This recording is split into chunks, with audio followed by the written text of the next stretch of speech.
Hello dear students, this is Akshata Kirpekar and I welcome you to my YouTube channel. Students, in this video we are going to start the first chapter of Science 1 of 9th standard. Okay, and the name of the chapter is Laws of Motion. Students, chapter start करण्याच्या आधी सायन्सचा study कसा करणार आहात तुम्ही, कसा करणं अपेक्षित आहे याच्याबद्दल थोडंसं तुम्हाला सांगते. ह्या जे टिप्स मी तुम्हाला सांगते त्याचं नक्की तुम्ही तुमच्या स्टडीमध्ये इम्प्लिमेंट करा, तुम्हाला त्याचा खूप फायदा होईल. एक लक्षात घ्या, आत्तापर्यंत तुम्ही जे सायन्स शिकलात ते एकच टेक्स्टबुक होतं तुम्हाला 8वीपर्यंत, ज्याच्यामध्ये सायन्स 1, 2 असे पार्ट्स तुम्हाला नव्हते. बट आता 9वीमध्ये मात्र सायन्स पार्ट 1 आणि सायन्स पार्ट 2 अशी 2 टेक्स्टबुक्स तुम्हाला आहेत. त्यापैकी पार्ट 1मध्ये फिजिक्स आणि केमिस्ट्री येतं, वेरॅज पार्ट 2मध्ये बायोलॉजी हा सब्जेक्ट येतो. जनरली मुलांना बायोलॉजीचा जो कंटेंट आहे तो इझी वाटतो, कारण त्याच्यामध्ये प्लांट्स, ॲनिमल्स ह्यांच्याबद्दलची इन्फॉर्मेशन असते. वेरॅज पार्ट 1 मात्र मुलांना थोडासा समजायला अवघड वाटतो, कारण त्याच्यामध्ये मॅथमॅटिकल डेरिव्हेशन्स वगैरे असतात. सो हा पार्ट जर तुम्हाला परफेक्ट करायचा असेल तयार, तर तुमचं फाउंडेशन नॉलेज जे आहे ह्या विषयाचं ते खूप चांगलं असणं गरजेचं आहे. यासाठी तुम्ही 8thचा जो सिलेबस आहे तुमचा तो थोडासा स्टडी करा आणि मग 9thच्या अभ्यासाला लागा. कारण 8, 9, 10thचा जो तुमचा सिलेबस आहे तोच तुमच्या पुढच्या 11th, 12thच्या सिलेबसचं फाउंडेशन असणार आहे. त्यामुळं हा बेस जेव्हा तुमचा पक्का होईल तो फायदा तुम्हाला पुढे गेल्यानंतर 11, 12thच्या अभ्यासासाठी तर होईलच, शिवाय तुम्ही वेगवेगळ्या कॉम्पिटेटिव्ह एक्झाम्स देणार आहात त्याच्यासाठी सुद्धा होईल. ओके, सो ह्या मी वेळोवेळी तुम्हाला वेगवेगळ्या ट्रिक्स आणि टिप्स ह्या सांगतच जाईन. सो आता आपण आपल्या चॅप्टरकडे वळूयात. चॅप्टरमधली फर्स्ट कन्सेप्ट आपण बघूया, दॅट इज मोशन. मोशन ज्याला आपण गती असं म्हणतो. स्टुडंट्स, आपले हा जो सब्जेक्ट आहे सायन्स, हा ॲक्टिव्हिटी बेस्ड असा सब्जेक्ट आहे. तुम्हाला एखादी कन्सेप्ट चांगल्या पद्धतीनं लक्षात येण्यासाठी टेक्स्टबुकमध्ये खूप साऱ्या ॲक्टिव्हिटीज दिलेल्या आहेत, की त्यांची अपेक्षा आहे की ह्या ॲक्टिव्हिटीजचा स्टडी करून तुम्ही जास्त चांगल्या पद्धतीनं ती कन्सेप्ट समजून घ्यावीत.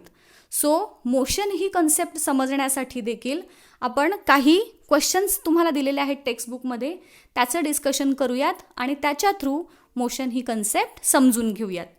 सो कॅन यू टेलमध्ये एक क्वेश्चन विचारला आहे तुम्हाला, काही एक्झाम्पल्स दिलेत आणि त्या एक्झाम्पल्समध्ये तुम्हाला मोशन कशामध्ये आहे असं जाणवतं आहे, कोणत्या कोणत्या ऑब्जेक्ट्समध्ये गती आहे, मोशन आहे हे जाणवतं आहे, हे तुम्हाला क्वेश्चन विचारलं आहे. सो बघू काय काय तुम्हाला प्रश्न विचारलेत. पहिलं एक्झाम्पल आहे the flight of a bird, उडणारा पक्षी. दुसरं एक्झाम्पल आहे अ स्टेशनरी ट्रेन, थांबलेली ट्रेन. थर्ड एक्झाम्पल आहे लीव्ज फ्लाईंग थ्रू एअर, हवेमध्ये उडणारी पानं. आणि नेक्स्ट एक्झाम्पल आहे a stone lying on a hill, एखाद्या हिलवरती असलेला दगड. या 4 एक्झाम्पल्सपैकी कोणत्या एक्झाम्पलमध्ये मोशन आहे असं तुम्हाला सेन्स होतं? सो तुमचे आन्सर्स माइंडमध्ये रेडी असतील. Yes, flight of a bird आणि लीव्ज फ्लाईंग थ्रू एअर ह्या 2 एक्झाम्पल्समध्ये ऑब्जेक्ट्समध्ये मोशन आहे हे तुमच्या लक्षात आलं असेल. मग ह्याच दोघांमध्ये का बरं स्टेशनरी ट्रेनमध्ये किंवा स्टोनमध्ये मोशन का दिसून आली नाही? ह्याचं देखील काहीतरी लॉजिक असेल, काहीतरी रिझन असेल. काय आहे ते रिझन? तर हे बर्ड आणि लीव्ज हे काय करतात, आजूबाजूच्या ऑब्जेक्ट्सच्या तुलनेनं स्वतःची जागा ही बदलत आहेत. ओके, आणि म्हणून आपण त्यांना मोशनमध्ये आहे असं म्हटलं.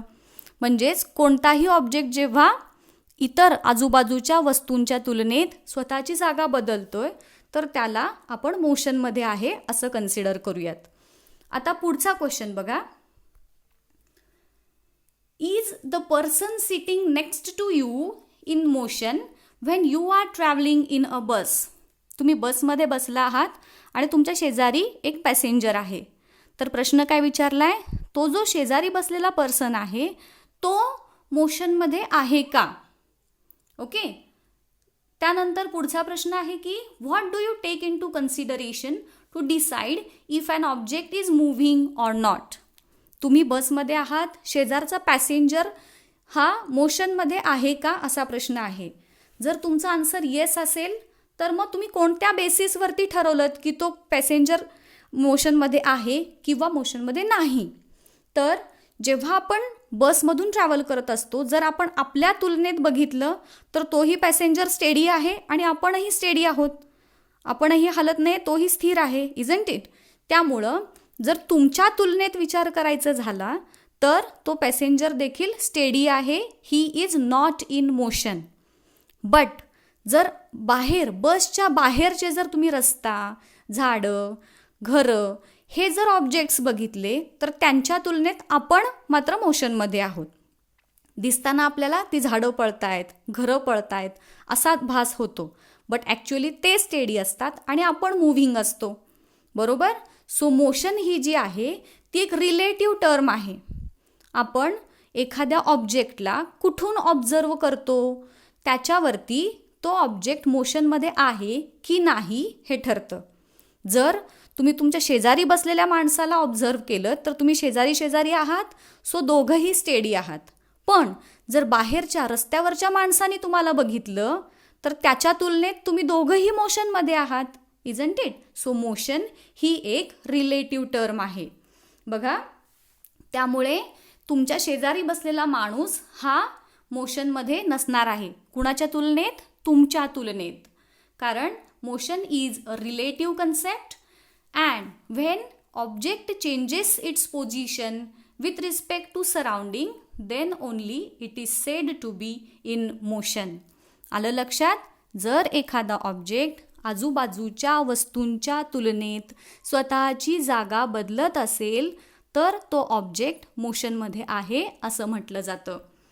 Okay, so this is the definition of motion. ही नीट लक्षात ठेवा, एकदम इझी आहे की if the position of an object is changing with respect to surrounding then it is in motion. For example, when a position of car changes continuously with respect to stationary objects like trees, houses, then the car is in motion. मगाशी जसं आपण बसचं example बघितलं, तुम्ही बस पण म्हणू शकता. किंवा तुम्ही जर पळताय तर तुम्ही सुद्धा मोशनमध्ये आहात आजूबाजूच्या वस्तूंच्या तुलनेत, इजंट इट. जेव्हा केव्हा कोणताही ऑब्जेक्ट इतर वस्तूंच्या तुलनेत जर मूव्ह करत असेल, आपली जागा बदलत असेल तर तो ऑब्जेक्ट मोशनमध्ये आहे असं म्हटलं जातं. ओके, नाव नेक्स्ट. इथे तुम्हाला एक डायग्रॅम दिसते बघा. काही एक शेप आहे आणि ह्यामधले डिस्टन्सेस तुम्हाला मोजायचे आहेत. बघा, measure the distance between points A and be in different ways. Okay, हे जे ए आणि बी हे दोन पॉईंट्स दिसत आहेत तर त्या दोघांच्या मधलं अंतर तुम्हाला मोजायचं आहे. फॉर एक्झाम्पल तुम्ही ए एक्स बी अशा पद्धतीनं मोजू शकताय किंवा ए वाय बी अशा पद्धतीनं मोजू शकताय. आणि त्याच्यानंतर डॉटेड लाईन अलॉंग डिस्टन्स पण मोजायचं आहे. म्हणजे तुम्ही 3 वेगवेगळ्या पद्धतीनं ए आणि बी ह्या दोघांच्या मधलं डिस्टन्स हे मोजणार आहात.